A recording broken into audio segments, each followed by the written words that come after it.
Welcome to But Her Lyrics, the show where we delve into the meaning and politics behind the songs of War on Women and other artists you love, or the ones you're about to fall in love with. I'm Shawna Potter, singer and lyricist for War on Women, and your host.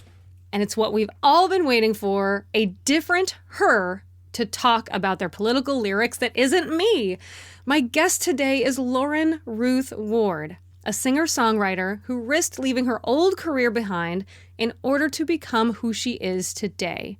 An amazing performer with an incredible voice, and dare I say, a queer icon with the best fucking rainbow hair I've ever seen. Before we get to the interview, this episode's sponsors are First Defense Krav Maga in Virginia, Navarro Hair Design out in Seattle, who offers 20% off extension application services for the trans community. Amazing. And Pupcakes and Pastries, which absolutely hooked up my Rosie with a big gift basket. We are still going through some of those treats, so thank you to them. And of course, a good, great, big ol' shout out to my badass patron, Melissa P. You know, I don't want to limit this show by only interviewing punk lyricists or songwriters. I think there's so much more out there that interests me. I want to leave it open to anyone with that punk rock spirit, right? Anyone fighting the good fight. And if anyone does, it's my guest today, Lauren Ruth Ward. She absolutely exudes the most beautiful parts of punk, right? The I don't give a fuck attitude of I'm going to do what I want while still caring for others, knowing full well that people in power won't. Her song, Must Be Nice, is the last song on her 2020 album, simply called Volume 2. The lyrics start with, must be nice to be able to choose what is best for me, and more importantly, what is best for you. And it goes on to list things that must be nice to experience as a straight white man, with lots of sarcasm and wordplay, which are some of my favorite tools for dismantling the patriarchy, so I dig it. We do talk about it a little bit in the interview coming right up, but first, a little backstory on how we met. We met in a space bubble in Las Vegas. That's sort of true. You'll hear more about that later, but we were brought together for Noisy's Emerge Fest with an artist named Rotana to talk about being women in music, the good and the bad. That's how we met. And, you know, kind of a cool thing that I wish happened more at festivals and shows, curated opportunities for women or any marginalized people to meet and network. I think that's really beneficial. Anyone out there running a festival, just a heads up.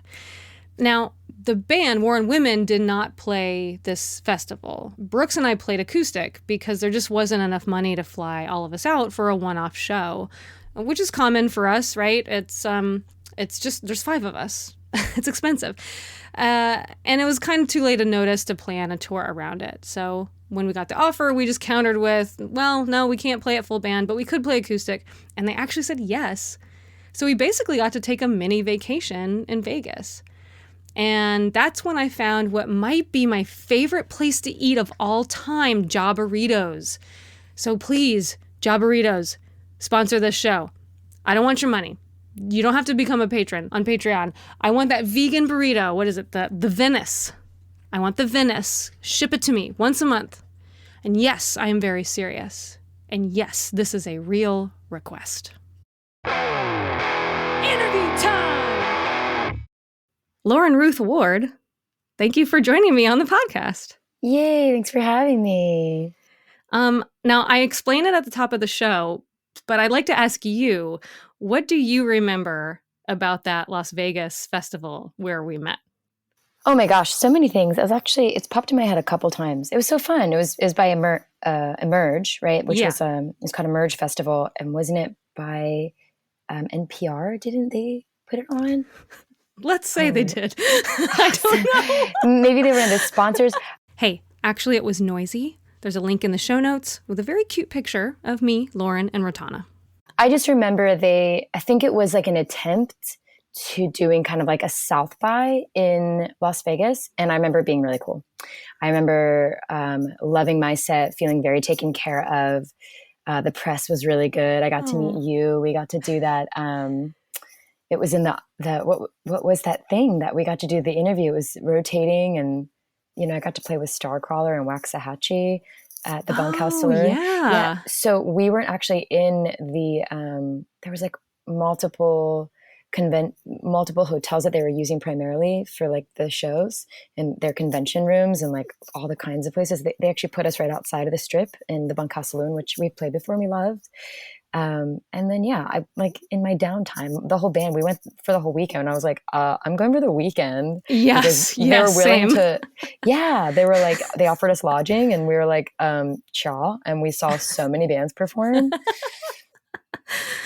And what I remember is that, yes, we did that interview in the London Eye, but in Vegas. I don't know what it's called. Yeah, Vegas is London Eye, and it was like rotating. We were like, answer these questions about how you're a feminist while we're. I was like, while you're in the sky, and it's like, okay, I think it's a metaphor for life, actually. Very distracting, but like beautiful. Yeah, I loved it. But I also remember running into you at a Starbucks like the morning after both of our shows. We which were all separate. were there. And like you were being so nice and like saying hi, but I was like severely under caffeinated, and I was only focused like gotta get in line. And then like once I like placed my order, you were gone, and I was like, oh my god, she thinks I'm such a bitch, because I was hi, no. Gotta get in line. Sorry. No, like those live, laugh, love like esque. The only one that's like, so it's like, but coffee first, there's like pillows.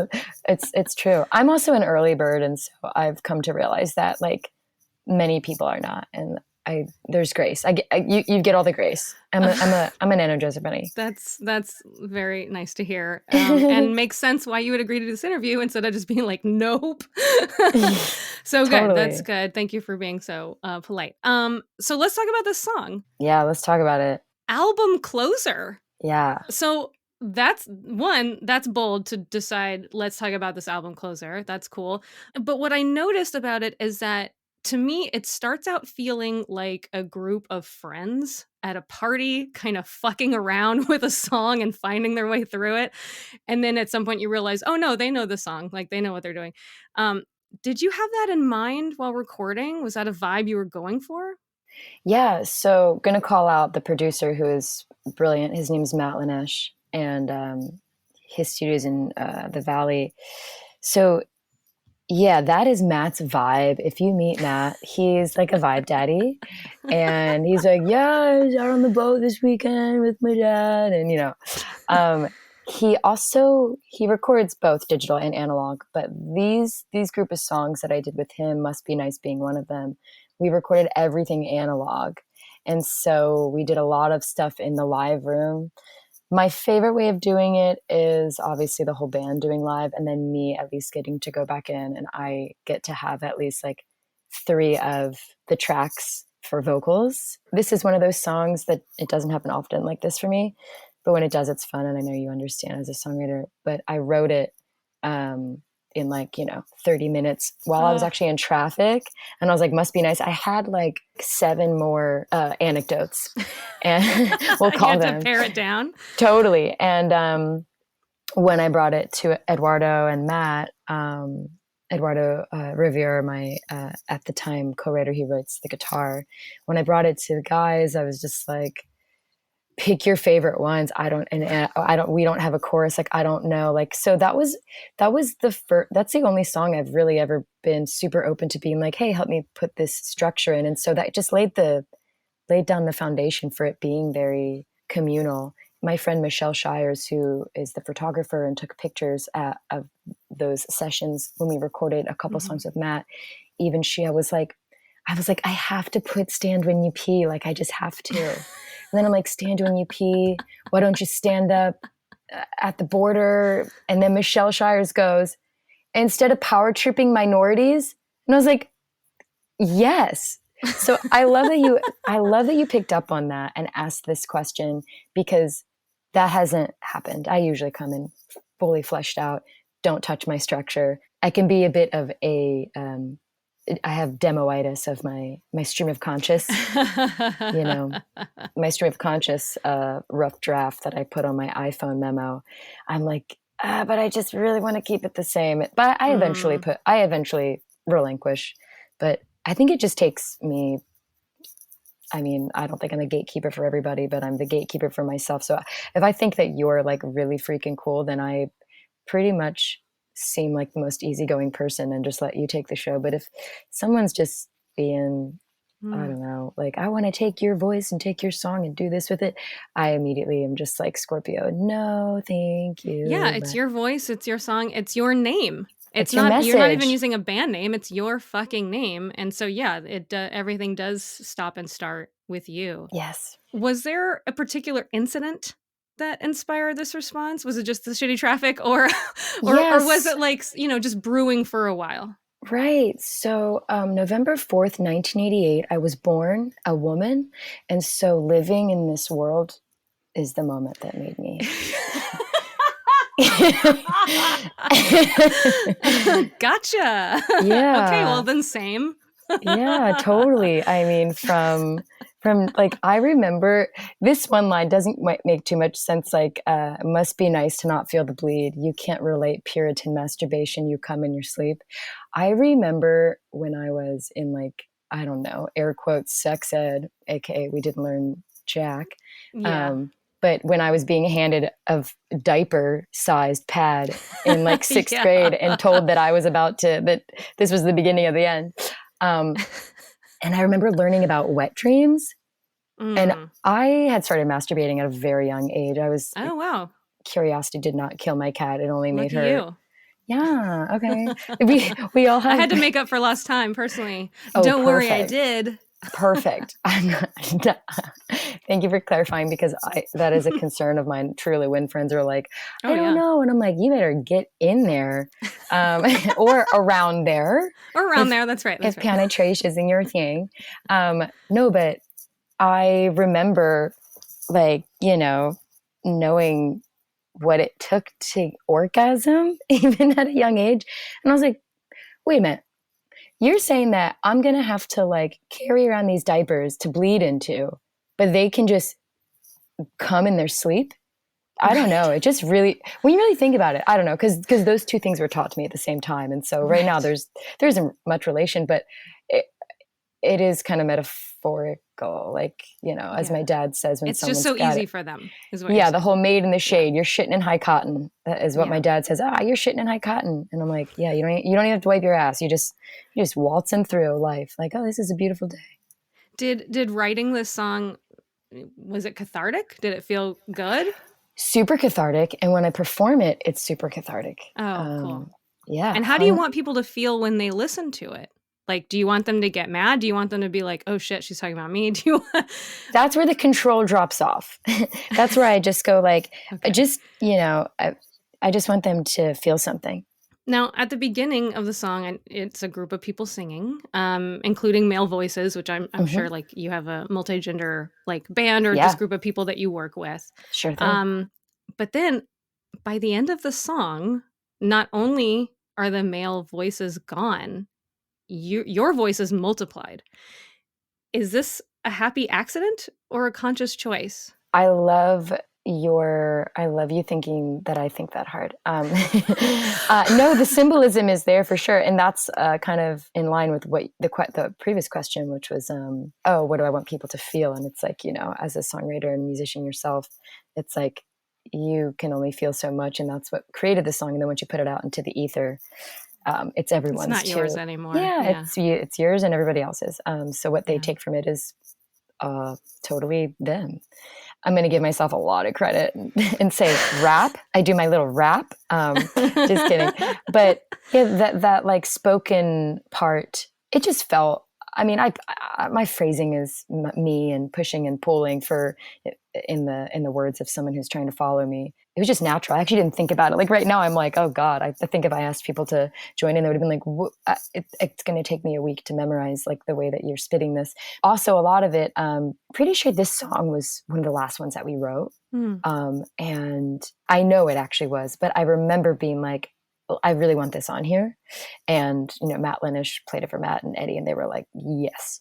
But with that being said, this ending, I may have written this part because like all the little stanzas, all the little anecdotes, like must be nice to XYZ to da da da da da da da, must be nice to da. All of those are the things I wrote in traffic. Like I'm telling you, there were like 17 of them. Where like I could keep going. I have a lot to say. But this ending, I remember writing this like it needs some sort of thing. It needs a break, it needs a break from these like, anecdotal punching bag statements. And was that written in the studio or like right before recording? I would assume I could actually look in my writing journal because I date everything and I know when it was recorded. Yeah. Like even if a new paragraph was written, I just kind of put in the corner, like the little date. I try to do that. That's such a good idea. I try to do that. Sometimes when we're actually making a record, I'll go back and like check off, okay, I used these lyrics, circle this part that I didn't use somewhere, save it for the next album. Never cross it out. Never cross it out. Yeah, never cross it out. Yeah, you never know. But I have a pen. Go on. Yeah. I'm excited. I love it. Yeah, pen, pencil, and a highlighter. But yeah, I get what you're saying about like the end of the song needing like something a little different. Yeah. But I just really honed in on like, now it's just her and now it's lots of her. I'm sure I just noticed because, I don't know, on our first EP, we had like some male backup vocals from the rest of the band. But after that, I was like, let's never have men on our records ever again.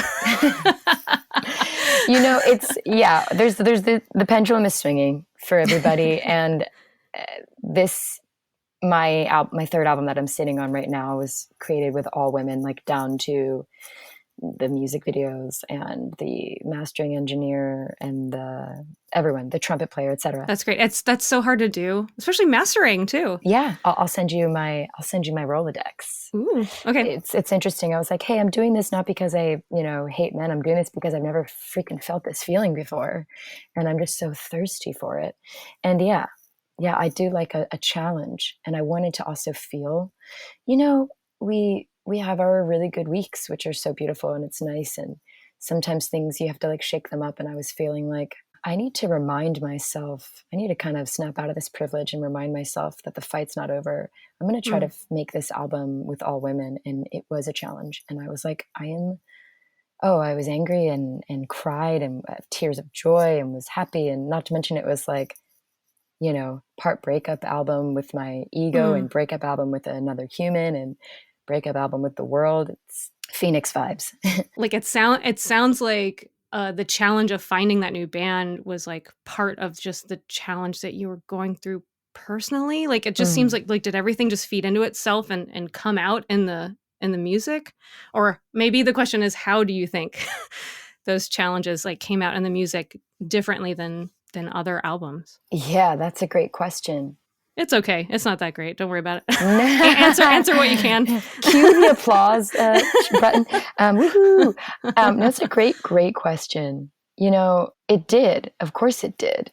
And a lot of the songs are just like, it's weird. It's like, I'm a very comfortable person and I feel super fortunate to have worked with the incredible male producers and co-writers. Doug Walters, aka Grey Goon, David Davis, Matt Pauling, Matt Linish. And I'm never afraid to say something around them. I'm actually always congratulated for my lyrics and my talent, and I'm always seen. But it is very interesting just to kind of like say that shit and be that feeling. And I was observing myself. And if I felt like crying, which I'm a big crybaby, my body relieves stress through my eyes. 100% same. No judgment here. And happiness. You. Yeah, totally. Yeah. We love it. And and I think that all humans have that accessibility to them, but I know that our men have been just as much brainwashed as our women. It's not the genders, it's the society, in my opinion. And we're just like we're the messengers for the poison, right? And so I remember there were moments where I was like, oh my God, I'm so excited, or I want to scream, I want to jump, or I want to this, or I want to that, or I want to dance and shake my ass, or like flash my friend my butt. I'm just like a fucking I'm like we have this like voice that it's like kind of like Marcel the Shell, but like on steroids, where it's like, I love you, Gabriel. And so we're just being kooky and weird. And I know that sometimes like when I'm in the room with other kinds of humans, like I just gotta, I feel the need to tone it down. I'm taking full responsibility that it's not them pressuring me to do so. It's me being conditioned by society to be like, oh yeah, cool. Yeah. It's all good, bro. Yeah. It's a code switch. It's a code. Oh, we love that word. We're doing a code switch. And I agree. There is a freedom of just being around a bunch of other women or non-cis men, where I can just like make the dumb voices or do, or talk about Selling Sunset or something, not to like genderize like bad TV, because that's for everyone really, but just something that I know someone else is tuned into that I'm also tuned into. That's really what it's about. The specifics don't matter.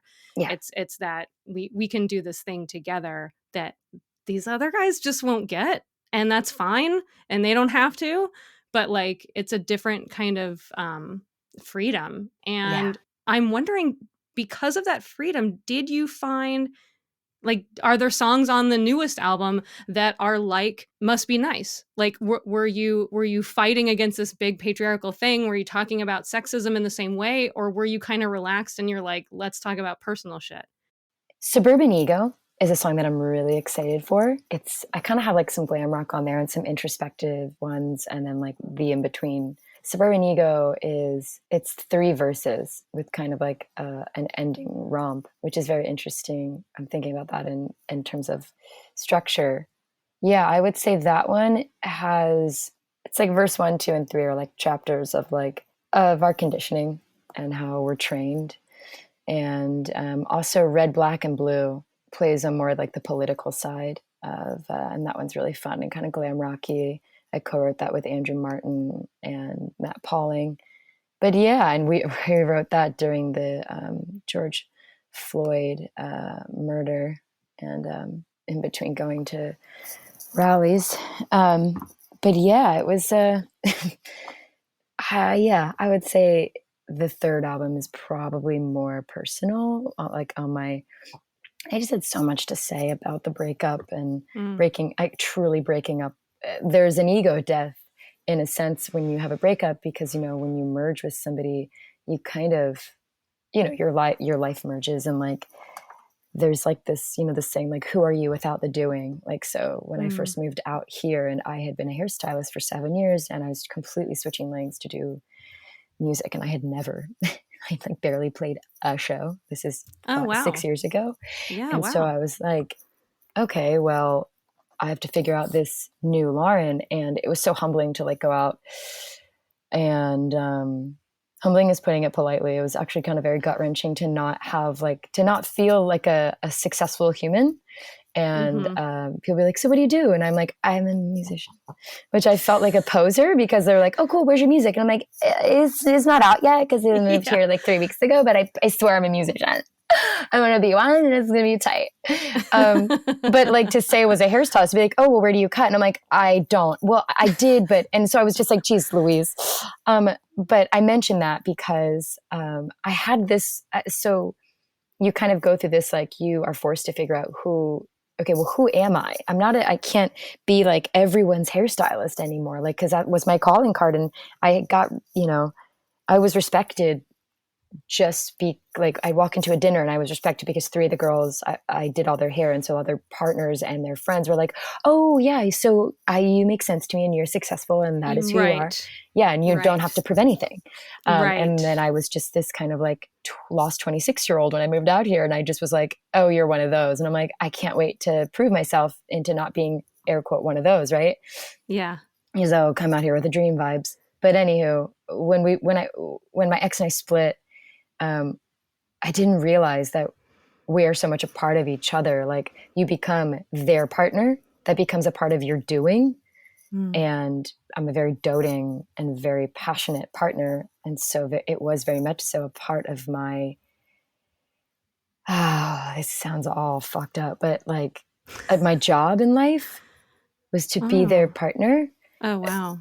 Which, as you can imagine, you're like, it's not supposed to feel like that. Yeah. Totally. Yeah. Where do I begin with that? But it was great, because I was like, oh, well, if I'm not, it was almost like, this is also kind of weird to say, but like the empty nest, it's like, well, if I'm not your mother, where is my purpose in life? Like, if I'm not your partner, if I'm not your lover, where's that part of me going to go? And I just had to lean in and be like, well, I have experienced this before. And what I did was I created my music, and I created that part of myself, not in the way that I am a musician. I'm an artist, and I'm a Lauren, and I'm a me. So let me just go in there. And so, I mean, all the songs, it was just going like, fuck that person. Spend time on what you're feeling right now. Just what are you feeling? So some of them are kind of like, there's like a swampy kind of bluegrassy one because I have to, and it's called like Feelings. And, you know, then there's one about religion and things I felt like I really couldn't say because, you know, my ex and people in their life had ties to, you know, white Jesus Christianity vibes. And I was like, oh, I'm actually going to say this. And it's just nice. It's just nice to kind of shed, I really leaned in to the freedom of the breakup. And aren't we lucky that we get to have a place to put our feelings when we're really going through it, you know? I would be such a bitch if I wasn't a songwriter. And I'm living proof you can be a bitch and have a place to put your 100%. Songs. Everybody start a punk band, you know? Absolutely. We need all of the different kinds of fighters. Me too. All right, back to the song though. Okay. So you fit lines like cis white man, patriarchy, and stand to pee in this song, and somehow it works, right? But there's no hidden meanings to this song, which is kind of like my style with War on Women. Do you tend to gravitate towards telling it like it is with your lyrics, or is this an outlier? Are you more like, let's hide it in metaphors, or are you like, here's exactly what's happening? No. Here's exactly what's happening. This is exactly how I feel. Open to have the conversation with you if I have the energy. But this is my art and I'm entitled to it. And you know what you can do? You can also make your art. And do it the fuck you want with that. Yeah, no. Every single song of mine, I write the lyrics, save maybe an adjective or honest. It's funny, the line that Michelle Shire's added to this one, I was like, that's the most I've ever taken someone else's lyrics because it just fits so perfectly. And as a Mexican American, I was like, yep, tell me, educate me, and thank you for your 2 cents. Thank you for your education. But yeah, every single song I have, they're my lyrics, and it's my fight and my opinion. And yeah, I don't like to sugarcoat. If anything ever just seems like I'm listening to the song, Lauren, and I have no freaking clue what you're saying, I'm like, oh, it's because I was just feeling really metaphorical. Or sometimes I do try to. Sometimes I'll think of the song and someone will be like, maybe we'll make it, you know how it is, in a genuine way. Take that line and just try to make it a bit more universal for the listeners. And most times I can do that. And sometimes I'm just like, I don't care if no one else wants to hear this song. This one can be mainly for me, and we'll just see if anybody else gravitates to it for sure. But yeah. It just depends on the song. Yeah, it just depends on the song, but it's not contrived. Most of my songs stay stream of conscious, and then I go back and I'm like, okay, let me like make that actually make sense or cut out a syllable. But everything is very natural, and this is how I really feel. Is probably what all my albums should be called. This is how I really feel, part 2. This is how I really feel, part 3. Right. It should be understood. Yeah. Is there anything you wish that I would ask you about this song? No, I love your questions. I really do. It's really nice. Cool. Well, how can people find you, and what do you want to promote? Yay. Okay. So I've got, I'm sitting on 14 songs and counting, releasing my first single in a couple of weeks, depending on when you hear this. That is the end of May. So you can either wait for it or find it. And then going to be releasing, the second track 6 weeks after that, and then 4 to 6 weeks up until the end of this catalog. I say in counting because I'm also writing more. And what I'm going to do is just kind of release these as singles. A lot of rebuilding for Lauren Ruth Ward team right now. I've got a new manager, and I mean, we all just came out of the cave, of the COVID cave, and so much has changed. But a European tour at the top of next year, and I've got a couple couple emails waiting to hear back from some US tours. Cool. But yeah, hopefully the release of this music will make people remember that we're still alive, and I'm right here and I'm ready. So lots of exciting stuff happening. And we can find you on all the normal socials and stuff. You can find me on everything with my full name, Lauren Ruth Ward. Yeah. Well, Lauren Ruth, Miss Ward, thank you so much for joining me on the podcast. It has been an honor to have you on as my very first guest that isn't me talking about their lyrics. So thank you so much for that. Thank you so much for taking the time to read the lyrics to one of my songs and having me on this podcast. I really appreciate you.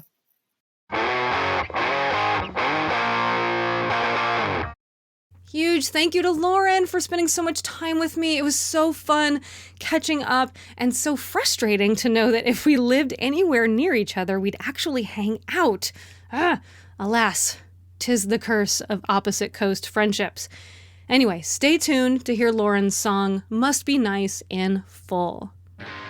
You can support this podcast by sharing, subscribing, and reviewing it. You know that. It's free and it helps, so just do it. To find the transcripts or find out more about what I do, my book, my trainings, my Patreon, head to shawnapotter.com. To learn about all things War on Women, head to our link tree at linktree.ee/War on Women. All these links are in the show notes. We will be on tour the entire month of August overseas, UK and Western Europe, and I want to see your masked faces. So check out our tour dates in the link. Grab a ticket now, like right now, because I want to see you. The next podcast episode will be out in September because of the tour. There will be a gap, but I will bring all of my patrons some very cool behind-the-scenes stuff, exclusive just for them. So if you haven't signed up yet, do it now at patreon.com/Shawna Potter to see, I don't even know what's going to come up, but I guarantee it'll be fun and weird and just for you. Thanks for listening. Here's Must Be Nice. No, that's not sarcastic enough. Here's Must Be Nice by Lauren Ruth Ward.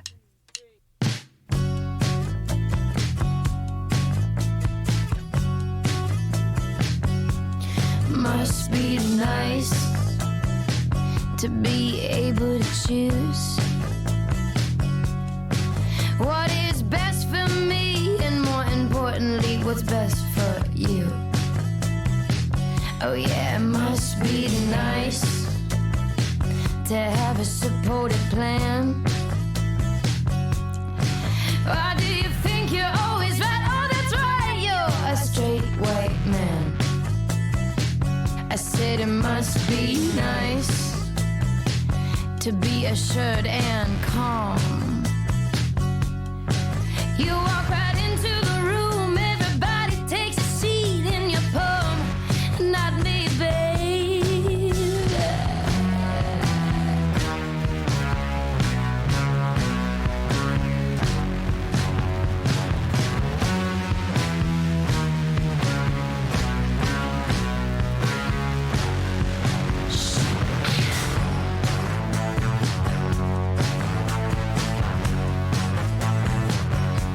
It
situation.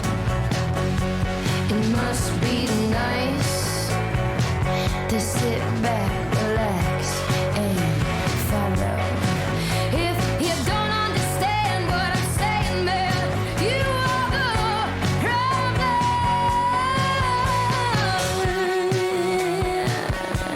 It must be real nice, babe. It must be nice. Oh, sweetheart, yeah, it must be fucking nice. Oh, I don't mean to patronize the patriarchy, but I'm just saying.